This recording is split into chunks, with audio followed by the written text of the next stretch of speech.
Bienvenidos, bienvenidas, queridos vecinos y vecinas, a Décima TV Televisión de Ancud, de la región, y a nuestra serie de programas que retomamos ahora en junio, gracias al auspicio y a la producción de la Corporación Cultural de Ancud, de esta serie de microprogramas de historia, de cultura y de patrimonio de Ancud y de Chiloé. Comenzamos en mayo y ya nos pilló junio, y como ustedes ya se darán cuenta, el desarrollo de nuestro programa nos pilló junio, y nos pilló muy bien porque estamos ya en los momentos previos a una conmemoración ritual, una tradición que tiene mucho de patrimonio y de historia en Chiloé, que es la noche y la fiesta de San Juan. Y también ha cobrado mucha fuerza en los últimos años, y tiene mucho valor por eso, la recuperación de una fiesta, de un ritual ancestral legado a la gran nación mapuche huilliche, que es el Huetripantu. Ahora, si bien son dos ceremonias, rituales, tradiciones distintas, llega un momento en que en Chiloé se unen, se fusionan, se mezclan, para dar origen en muchas partes a lo que todavía, por suerte, se mantiene vivo, como es la tradición de la fiesta de San Juan. Pero antes de ir un poco al detalle de lo que es la historia de la festividad de San Juan propiamente tal en Chiloé, tenemos que recordar que si lo remontamos a su antecedente muy anterior, separando por supuesto la milenaria concepción del cosmos, del universo, que tenía el pueblo mapuche y huilliche de Chiloé en particular, era que estos rituales, particularmente el Huetripantu, estaban asociados a los ciclos solares, particularmente a los solsticios, los movimientos fundamentales que tiene en apariencia el Sol respecto de nuestro planeta en el año. Y los solsticios tienen mucha fuerza porque precisamente la cosmovisión, la profunda cosmovisión del pueblo mapuche huilliche, hago siempre esta nexo entre mapuche y huilliche porque desde el punto de vista de la tradición cosmológica es casi inseparable el concepto, la concepción que se tenía de los ciclos solares y solsticiales, del cual el pueblo huilliche, siendo independiente en su insularidad, recogió de la profunda cosmovisión mapuche, del cual comparten la misma raíz. Por eso lo voy a utilizar como sinónimos para explicar algunos elementos que tienen que ver con ese rito ancestral milenario. Como les decía, muy ligado al profundo estudio que tenía el pueblo mapuche huilliche, porque el ciclo solar era vital, fundamental en su vida. Regía todos los ciclos de cosecha, los núcleos familiares, las relaciones entre las familias, entre comunidades, incluso hasta entre territorios, o LOF. Por eso era tan fundamental, y por milenios los huilliches en Chiloé estuvieron preocupados de mantener este ciclo y realizar una concepción sagrada de él durante el día previo y los días posteriores, pero sobre todo previo al solsticio de invierno en nuestro hemisferio sur. Porque si bien la observación que realizaban los pueblos ancestrales era de milenio, estamos convencidos, y no lo digo yo solamente, lo dicen antropólogos y gente que ha estudiado la cosmovisión, la profunda cosmovisión mapuche huilliche. Ellos sabían plenamente que todo era un movimiento en el universo y que el movimiento del Sol era aparente, pero que controlaba todos los ciclos vitales en la Tierra. Por cierto que ellos sabían que la Tierra era en estricto rigor la que se movía en torno al Sol. Pero era tan potente, tan enérgica, tan sagrada la concepción que tenían de la naturaleza y particularmente de los ciclos solares y lunares, que le dieron esa denominación, siempre teniendo como referencia a los movimientos aparentes del Sol. Por eso que el Huetripantu se traduce así, como la salida del nuevo Sol, que ya completa un ciclo. Hay algunas personas, algunos autores que lo traducen como el año nuevo mapuche o mapuche huilliche. Pero más bien, si lo vamos a lo estrictamente etimológico, es la nueva salida del Sol, el comienzo de un nuevo ciclo. Desde el punto de vista occidental no está bien aplicado el concepto de llamarlo año nuevo, más bien es eso, la nueva salida del Sol. Como les decía, Los mapuches huilliches siguieron por milenios esa evolución, porque de ello dependían los ciclos de renovación de la naturaleza, de los árboles, del bosque, del agua, de los cuales ellos se sentían parte. Y allí tan importante de llevar este momento en que ellos sabían de que el sol alcanzaba su máximo alejamiento, por así decirlo, de la tierra y comenzaba a volver. Y se preparaban para ello. Ahí la razón de pernoctar, de las fogatas, y unas tradiciones que estaban muy ligadas a los conceptos vitales que el sol engendraba, el fuego, por ejemplo. De ahí la importancia para el pueblo huilliche mapuche de mantener siempre el fuego en las rucas, en las casas, encendido. Ahora, ¿cómo comenzó el proceso en el cual, por así decirlo, casi se llegó a la extinción del Huachipantu en Chiloé e incluso en algunos territorios del Wallmapu mapuche? Y comenzó a tomar fuerza en Chiloé, sobre todo a partir del siglo XVIII, la tradición de San Juan, asociado a las fiestas solsticiales, e incluso en algunos casos se pensó que había reemplazado al Huachipantu. Pero nosotros creemos que hubo una fusión, una amalgama, un sincretismo entre las dos rituales. ¿Por qué? Fundamentalmente en el siglo XVIII, los misioneros, al no entender lo que pasaba y la cosmovisión, la rica cosmovisión mapuche huilliche, trataron de frentón de desterrarla, de exterminarla, incluso de prohibirla. Pero los jesuitas, que eran un poquito más inteligentes, en vez de prohibir o de cortar, lo que hicieron fue introducir ciertos cultos, por ejemplo, el culto a los santos, para reemplazarlo por los ritos solsticiales mapuche huilliches, como el Huachipantu. Y allí hicieron coincidir el San Juan, en este caso el Juan Bautista, con el comienzo del invierno, para en cierta manera tratar de convencer y de reemplazar la antigua tradición que ellos consideraban pagana. Eso ayudó con la introducción de ritos que, a pesar de que vinieron con los misioneros y con los migrantes ibéricos a Chiloé, sobre todo en el siglo XVII y XVIII, el San Juan que vino de Europa también era bastante pagano. Entonces no era que los chilotes por sí lo volvieran una festividad no muy santa, entre comillas, sino que ya venía su raigambre hispánico con esa carga del culto a sol, algunas pruebas rituales, pruebas de fertilidad, que la iglesia medieval que se instauró en Chiloé no compartía. ¿Dónde están, por ejemplo, los símiles que tiene la fiesta de San Juan con las fiestas solsticiales como el Huachipantu? Son de ritualidad, de fertilidad, del comienzo de un nuevo ciclo. Por ejemplo, la famosa prueba de las papas. Para el pueblo huilliche, para el pueblo chilote, la papa es un alimento sagrado, pero también simboliza la abundancia, la fertilidad. Por eso que la prueba de las 3 papas dice mucho de aquello, no es solamente un simple juego. Está simbolizando que en este nuevo comienzo de ciclo solar, la papa que vamos a sacar, que vamos a consumir, ni hablar los alimentos que vamos a tocar después también, que están muy arraigados en la tradición de ambos costumbres, es símbolo de fertilidad, de lo nuevo, de la tierra que comienza en reposo, pero ya va a comenzar a producir, y la esperanza de la futura cosecha.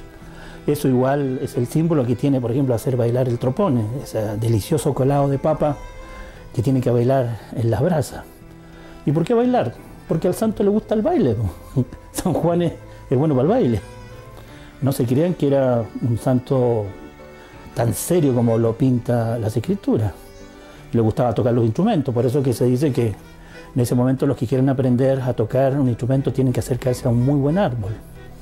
Y otra de las prácticas que estaba asociada también al mundo huilliche, mapuche huilliche, era que las festividades solsticiales se compartían en familia con lo mejor de los alimentos que en grupo, en familia, en clan, se compartían, el espíritu de Minga nuevamente, bebidas, chicha de arveja, de maíz, y en el caso de Chiloé posteriormente de manzana, y el ritual que nos quedó hasta la fecha, por suerte, que es el ritual del carneo y el reitimiento y el yoco de San Juan.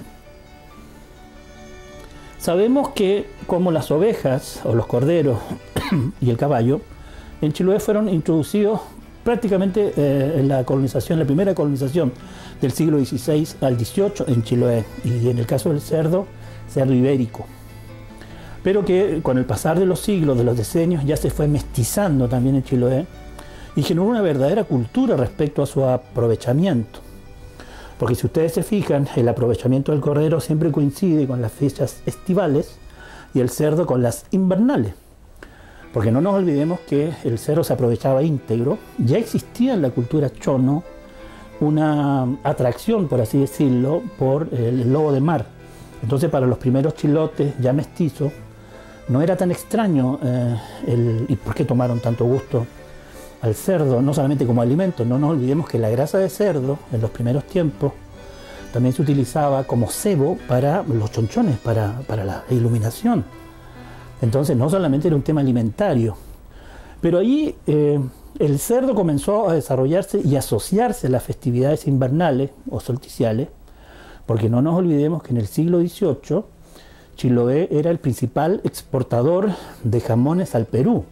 Entonces no solamente se aprovechaba toda esa faena riquísima para compartir con los vecinos, ahí nace la maravillosa costumbre del yoco, que como ustedes saben, y sobre todo la gente del campo y algo mayor lo va a recordar, el cerdo, había en el fondo dos carneos, el cerdo para el consumo y el cerdo para el yoco.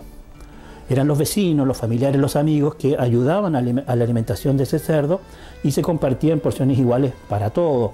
Esa era una de las mejores manifestaciones también del espíritu de Minga, compartir los alimentos en un momento tan especial en que igual se propiciaba ese compartir y esa fertilidad. Y el cerdo para eso era ideal. Y ese dato que corrobora que cualquier cerdo se hizo también para esos periodos invernales. Un dato duro. En 1780, un censo ganadero nos da un documento que es increíble. Chiloé exportaba, escuchen la fecha, 1780, 12.000 jamones ahumados y salados al Perú. 12.000 jamones Chiloé exportaba en el siglo XVIII.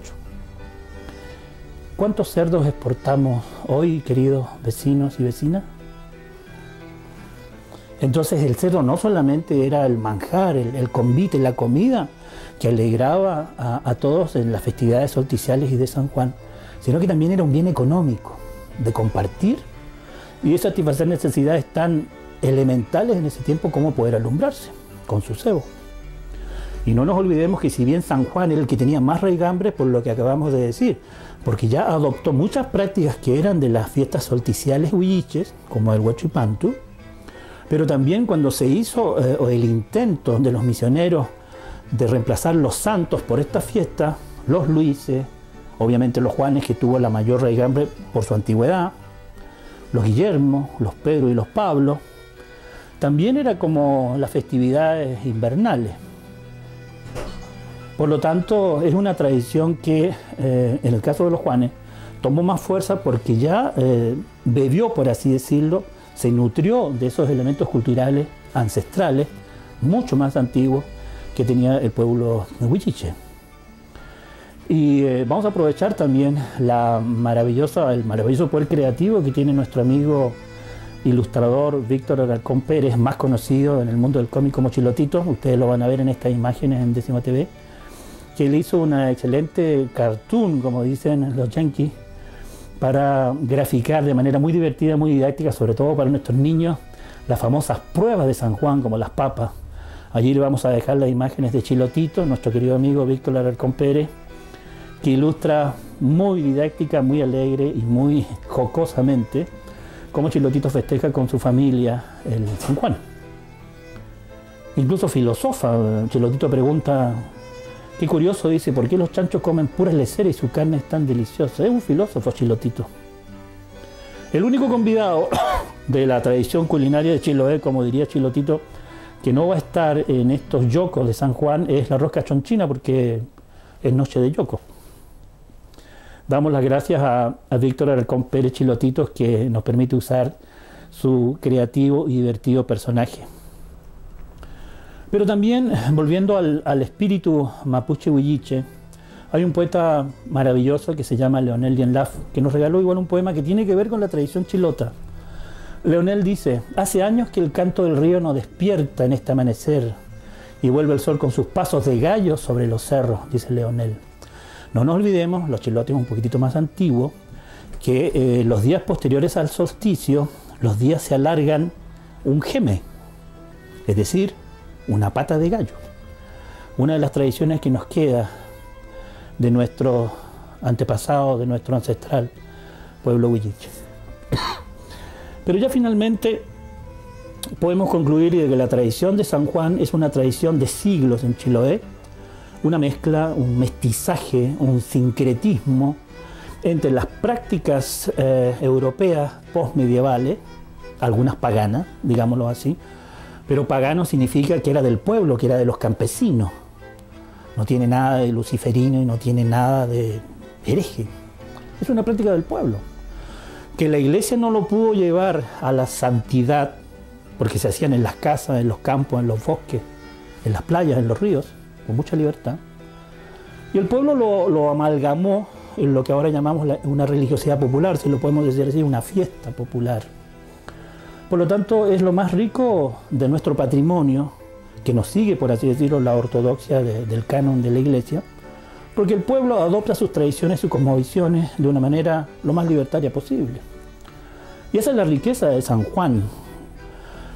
Si bien el pueblo huilliche de Chiloé está tratando de recuperar a través de la energía que los huilliches actuales conservan su Nehuen del pueblo originario, recuperar el Huetripantu, las fiestas solsticiarias originarias, porque ahora no podemos permitir que se nos prohíba por decreto no realizar esta cosmovisión, este sentido que el pueblo originario en Chiloé tenía del origen del cosmos, de la tierra, del sol, de la luna.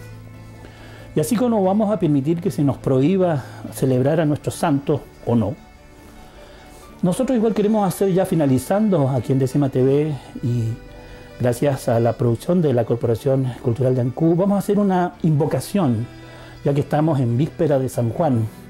¿Y por qué invocamos a San Juan? Porque Juan significa el misericordioso, el protector de los constructores y el protector de las artes y de la historia. Porque yo creo que hasta el mismo Juan lo diría, que no hay nada más poderoso que la historia. Y por eso que a todos aquellos que quieren negarla o eliminarla por decreto, comiencen a saber que más tempranito que tarde se sucumbe ante ella. Por esto que defendemos nuestra cultura con mucho juicio y fundamento, como decían los antiguos chilotes, porque es nuestra cultura y nuestro patrimonio ancestral. Por eso que viva San Juan. Y como decían los antiguos chilotes en víspera de San Juan, los que quieran prohibir la historia, que se pongan el poncho al que le llegue nomás, pues. Y junto con esto, dando las gracias ya a nombre de Décima TV y la Corporación Cultural de Ancú, les queremos hacer una invitación porque este domingo 23 a las 19 horas, la Corporación Cultural de Ancú con las agrupaciones de folclore de la ciudad y de la comuna van a organizar la Noche de San Juan. Va a ser una fiesta muy agradable, muy apegada a la tradición, con folclore, con yoko, con pruebas, con juego. A partir de las 19 horas en el Rotary Club de Ancú, una entrada muy módica, 1.000 pesos.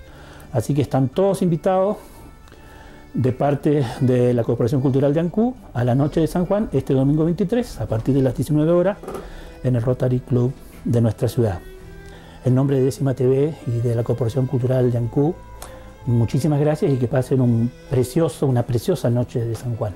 Muchas gracias.